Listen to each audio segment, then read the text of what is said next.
दिन सरस्वती पूजा थी। वहाँ पे मैंने देखा जो वहाँ टोला वाइज मूर्ति बैठाई गई थी। अनुसूचित जाति के लोग थे उनकी अलग मूर्ति थी और जो अग्रणी वर्ग के लोग थे उनकी अलग पूजा की व्यवस्था थी। इतना ही नहीं, वहाँ जो मंदिर का निर्माण था पर्टिकुलरली उस गांव में, वो 2 मंदिर था। एक जो था वो अनुसूचित जाति के लिए अलग डिमार्केटेड था और जो अग्रणी जाति के लिए अलग था। पूछने पर गांव वालों ने अपने बताया हमें दुर्गा पूजा में दलितों को वहां प्रवेश नहीं करने दिया गया था। तो कहने का मतलब कि अब हम इतने दिन आगे बढ़ चुके हैं, ये लॉ में भी फॉरबिडन है, लेकिन जब हम वास्तविक स्तर पर देखते हैं तो अभी भी हमें डिस्क्रिमिनेशन ऑन रियलिटी देखने को मिलता है। और बिकॉज ऑफ द वर्ण सिस्टम, जो अभी तक जो भूमि का आधिपत्य है वो हमारे वंचित शोषित लोगों के पास नहीं है, इसकी वजह से भी हम अभी बहुत पिछड़े हैं। अगर हम अपने में ही विभक्त हो जाएंगे तो वो दूर नहीं, जहाँ डिस्क्रिमिनेशन बाहर के लोग कर रहे हैं या जो ऊंची जाति के लोग कर रहे हैं वो आपस में ही डिस्क्रिमिनेशन होने लगे। तो अभी जरूरत यह है कि हम सब एकत्रित होकर के अपने समाज में जो लोग छूटे रह गए हैं या वंचित रह गए हैं उनके लिए और प्रयास करें ताकि हम सशक्त रूप से एक समाज के रूप में आगे बढ़ सकें। तो मेरा नाम रेणु चौधरी है, मैं असिस्टेंट प्रोफेसर और विभागाध्यक्ष हूँ, समाजशास्त्र विभाग, college of commerce, arts and science. Actually इसके पहले मैं 8 साल N Sinha institute of social studies में भी थी एज असिस्टेंट प्रोफेसर। तो इस समाज से आने के नाते जो भी मेरा शोध कार्य रहा है वो इसी समाज के ऊपर रहा है। मैंने 2 ICSR का प्रोजेक्ट किया था जो कि SC पे ही था, और जो मेरा जो क्षेत्र था, जो अध्ययन का क्षेत्र था वो गया था। तो सबसे पहले तो मैं नमन करना चाहूँगी स्वर्गीय भोला पासवान शास्त्री जी का, जिन्होंने अपने कॉन्ट्रीब्यूशन से आज हमें एक स्तर पे पहुंचाया है और जिन्होंने उनका इतना बड़ा योगदान है कि उनको मैं सत नमन करती हूँ।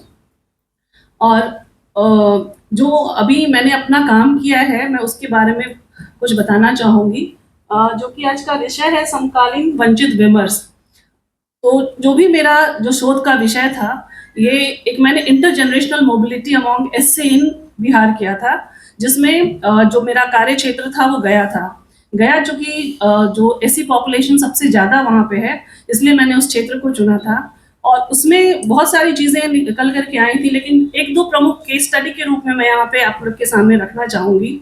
गया में एक मेन गाँव था, वहाँ पे मुझे क्या देखने को मिला कि जो हम लोग आजकल बात करते हैं समाजशास्त्र में, जो वर्ण व्यवस्था की बात करते हैं, जो हायरार्किकल स्ट्रक्चर की बात करते हैं, और अभी जो जितना कंटिन्यूटी एंड प्रोग्रेस की बात करते हैं कि हम एक स्थान पे पहुंच गए हैं, जो एंशिएंट हमारा डिस्क्रिमिनेशन था उससे हम थोड़े आगे बढ़े हैं। लेकिन अगर हम वास्तविक रूप में जाकर के देखें तो आज भी हमें वो डिस्क्रिमिनेशन फेस करना पड़ता है। मैं उस गांव की बात आपको बताती हूँ। जब मैं क्षेत्र में उसमें विजिट कर रही थी अपने फील्ड वर्क के दौरान, उस दिन सरस्वती पूजा थी, उस दिन ही मैं विजिट कर रही थी। तो वहाँ पे मैंने देखा जो ग्रामीण व्यवस्था थी, वहाँ टोला वाइज मूर्ति बैठाई गई थी, जहाँ जो पीछे मतलब अनुसूचित जाति के लोग थे उनकी अलग मूर्ति थी और जो अग्रणी वर्ग के लोग थे उनकी अलग पूजा की व्यवस्था थी। इतना ही नहीं, वहाँ जो मंदिर का निर्माण था पर्टिकुलरली उस गांव में, वो 2 मंदिर था। एक जो था वो अनुसूचित जाति के लिए अलग डिमार्केटेड था और जो अग्रणी जाति के लिए अलग था। पूछने पर गांव वालों ने अपने बताया कि किसी समय दुर्गा पूजा में दलितों को वहां प्रवेश नहीं करने दिया गया था, इसलिए अब दलित वहां सशक्त हो गए थे तो उन्होंने अपने मंदिर का निर्माण कर लिया। तो कहने का मतलब कि अब हम इतने दिन आगे बढ़ चुके हैं, ये लॉ में भी फॉरबिडन है, लेकिन जब हम वास्तविक स्तर पर देखते हैं तो अभी भी हमें डिस्क्रिमिनेशन ऑन रियलिटी देखने को मिलता है। तो ये अभी मैं ये नहीं कहती कि प्रोग्रेस नहीं हुआ, लेकिन ये पूरी तरीके से अभी तक खत्म नहीं हुआ। इससे बहुत लंबी लड़ाई आगे लड़नी बाकी है हमें।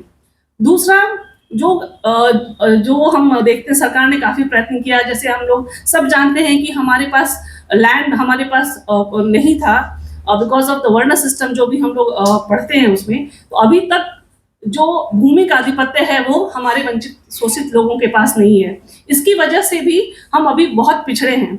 उसी गांव की मैं बात करती हूँ जहाँ पे वो लोग आज भी एज लेबरर काम करते हैं और उन्हें क्या मिलता है, दिन भर 12 से 14 घंटे काम करने पे 2.5 किलो अनाज।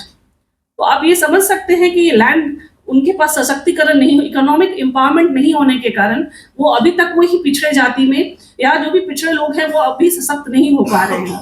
और जहाँ तक अभी वर्गीकरण की बात हो रही है कि कुछ लोगों, ये मैं मानती हूँ कि हमारे ही समाज में बहुत सारी हायरार्किकल स्ट्रक्चर हैं, कुछ जो सामाजिक लोग हैं वो पीछे रह गए हैं। तो इसकी व्यवस्था हमारे अंदर से आनी चाहिए कि हम उनको कैसे सशक्त करें, ना कि हमें बाहर वाले बताएं कि हमें अपने आप लोगों को कैसे आगे बढ़ाना है। जैसा कि हम जानते हैं कि ब्रिटिशर्स की जो डिवाइड एंड रूल पॉलिसी थी, उसका क्या नतीजा हुआ।